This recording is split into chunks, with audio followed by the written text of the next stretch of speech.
Well, it's big impact. It perhaps is the biggest impact. It's part of the value proposition to the consumer, not separate from it. Playing up to the fact that human beings have two innate desires when it comes to loyalty. Loyalty will become the cornerstone vehicle by which zero party or first party data can enter a brand's database. And I think you've got to be pretty good at all six in order to be a first-class loyalty professional.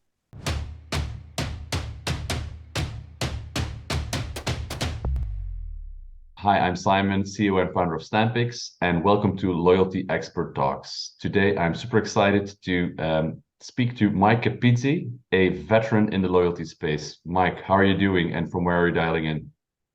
I am doing just great. I'm dialing in from South Florida in the U.S. Great. All right, Mike, we're going to talk about your background in a minute, but I wanted to first serve you a little bit of an icebreaker. So if you could trade places with one person you admire for one day, who would it be and why? A person I personally admire. Yes. Oh, wow. A lot of them are no longer alive. Is that okay? That's okay. We can go wild. Well, Peter Drucker is a personal fan of mine. I think he was way ahead of his time from a management consulting perspective. And he was very, very focused on customers, customer first, innovate or die, all kinds of things in his writings and his teachings. So I would say Peter Drucker. Great example. Is he no longer among us? I believe he has passed away. Okay, that's too bad. Okay, so can you tell us who Michael Capizzi is in just 30 seconds? I bet that's going to be a challenge. No, it'll be easy. I'm a data-driven marketing person for almost 50 years. The last 25 of it's all been in loyalty. I currently serve as the Dean of the Loyalty Academy. I overview all educational developments at the Academy, all courses, all research.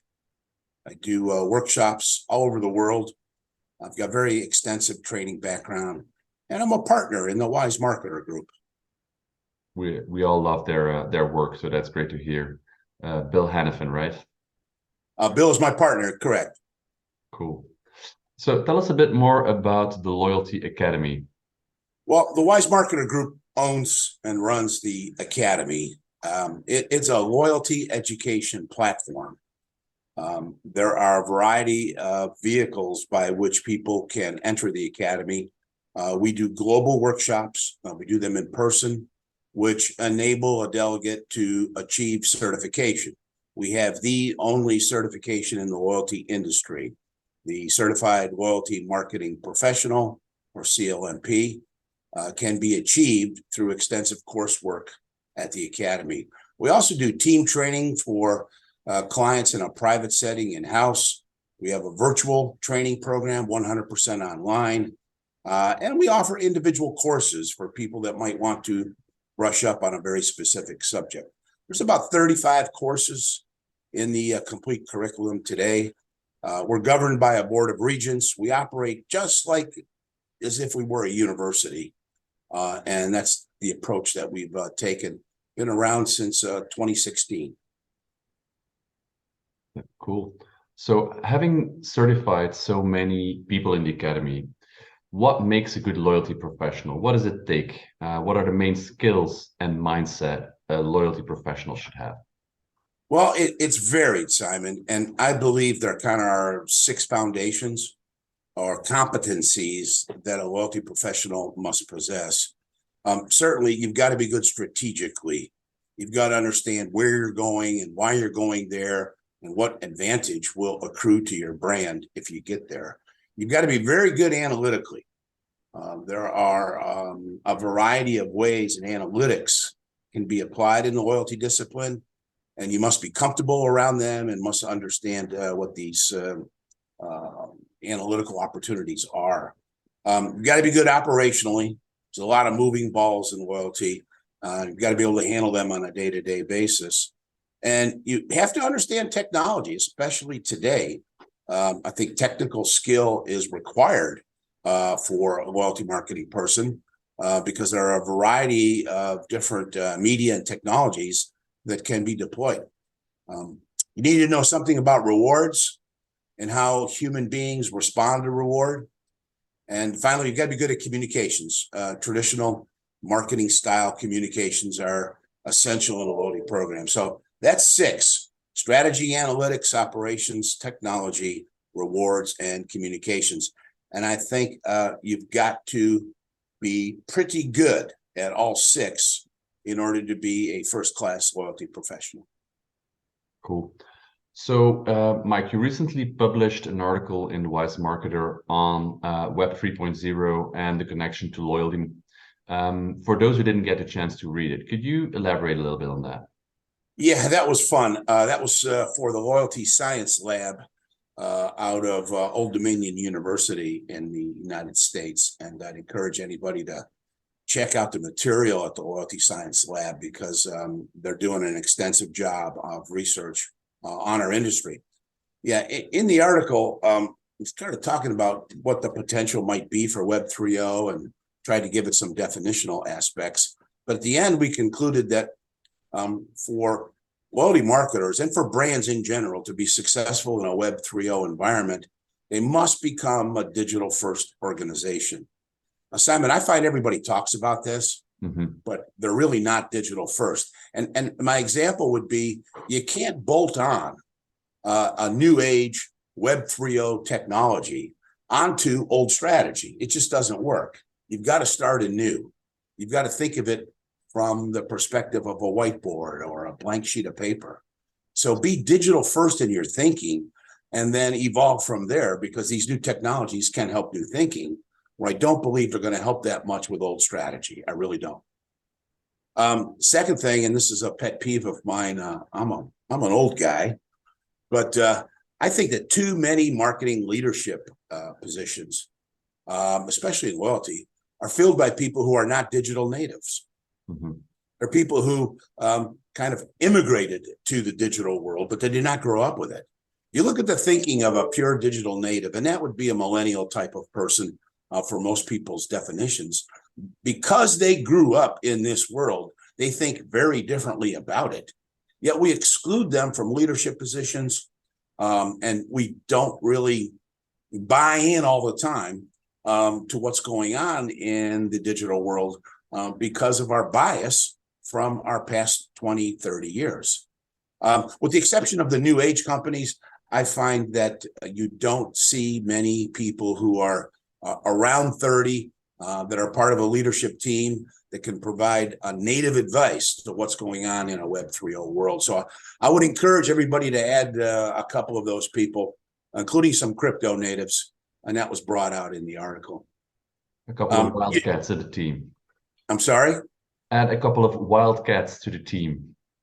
That's Yes. always a good idea. Yeah, yes. I think you need to study. There's a lot of material out there. Read it all. It's all available on the web. I think that for loyalty marketers, they should start experimenting. They should put a crypto element or an NFT element or a virtual reality element into their program, even if it's only a small experimentation. See who responds, see who doesn't respond. It's going to force you to learn about consumer response, but also understand the underlying technologies and what their potential is, what you could do with them. I also think Web 3.0 is going to be community driven. So we need to look at peer-to-peer approaches. And finally, you have to understand blockchain. You've got to be able to talk blockchain. You don't need to write algorithms or be that sophisticated, but you need to understand the fundamental concepts associated with blockchain, because that will be the foundational technology for Web 3.0. So those are my tips. Cool. Great advice. Mike, I want to hone in a second on the concept of retention. Obviously, we at Stampix, we help brands to reduce churn, increase retention. But do you believe that brands have a retention problem nowadays and that it's increasing, or is this more static? If so, do you believe people are easily switching? And do you have some benchmarks in some of the industries that you have been working in? Wow, loaded question. Some brands have got retention problems, and for some brands, the retention problem is increasing. But it's not true across all brands. An average churn rate, and there is no such thing. It varies dramatically by brand and by vertical. 20% would be a benchmark for me. 20% of the customer base turning over year over year. Some industries and brands it's higher, some it's much lower. But that's generally where I start. If I don't know what the value is, I probably would start by plugging in 20. And then the loyalty program should lower that value over time. One of the things that's going on today is that it's very easy to switch. There are very low barriers to switching in many categories. The digital first world has enabled fewer barriers and ease of changing brands, but so has constant promotion. And in a current environment that we have today, most parts of the world, inflation is exceptionally high. So people are constantly looking for better value. And then here comes a brand with a promotional offer and people just jump. Is there a lack of differentiation among brands? In many categories, there is. The less differentiated a brand is, the more susceptible to switching they're going to be. So there's a lot of factors going on there, but I honestly think it's brand by brand. It is not universal to every single category. And I think that those brands that have got strong emotional connections with their customer base and have treated them over a lifetime with appropriate response, I think are the brands that are not going to suffer as much in the current environment. That makes sense. And you mentioned an important term there, emotional loyalty. There's a lot of talk in the industry about building emotional loyalty, how to achieve it. What's your take on it? How important is it? And what can be the impact of emotional loyalty? Well, it's big impact. It perhaps is the biggest impact. It's part of the value proposition to the consumer, not separate from it.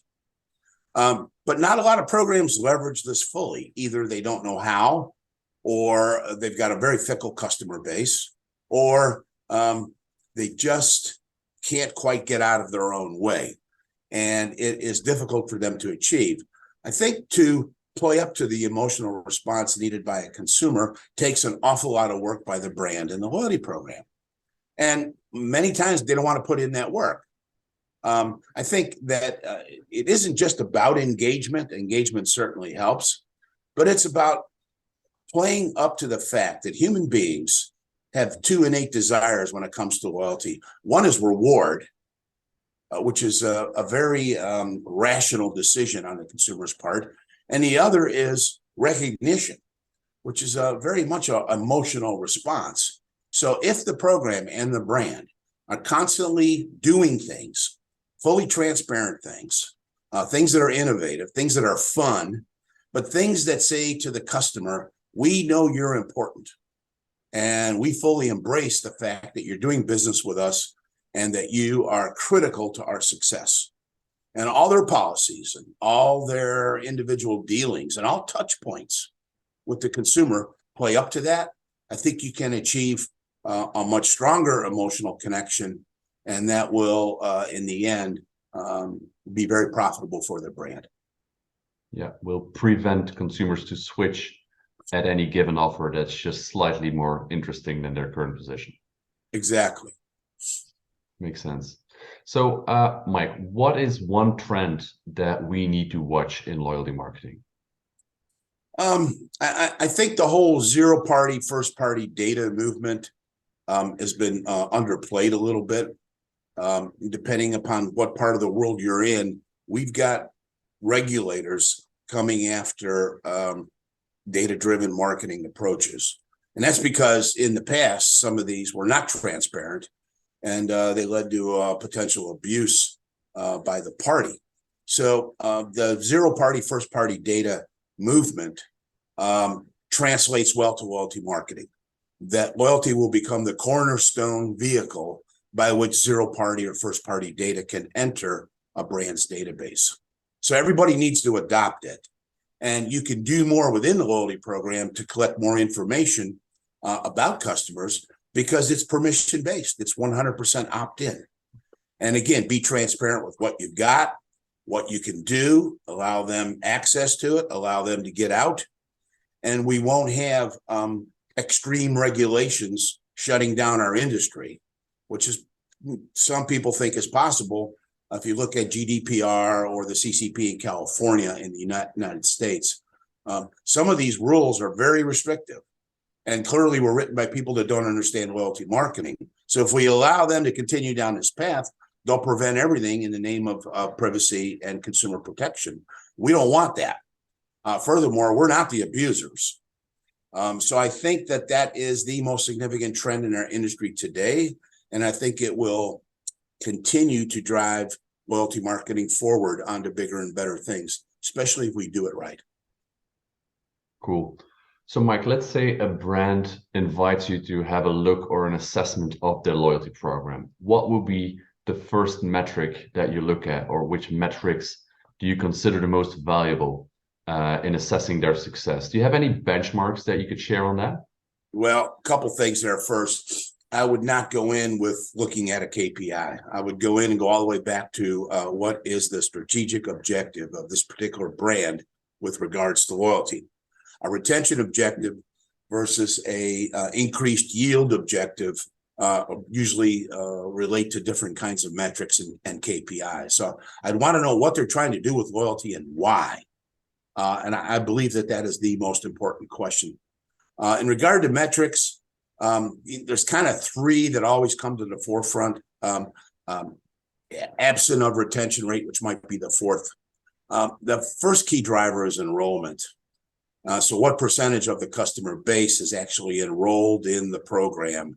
And that number could be anything from 20% to 80%, depending upon the category and the brand, of course. So it's all over the place. But I'd like to know what that metric was initially established at and where we are. If you don't have members in the program, you can't return a sizable financial benefit.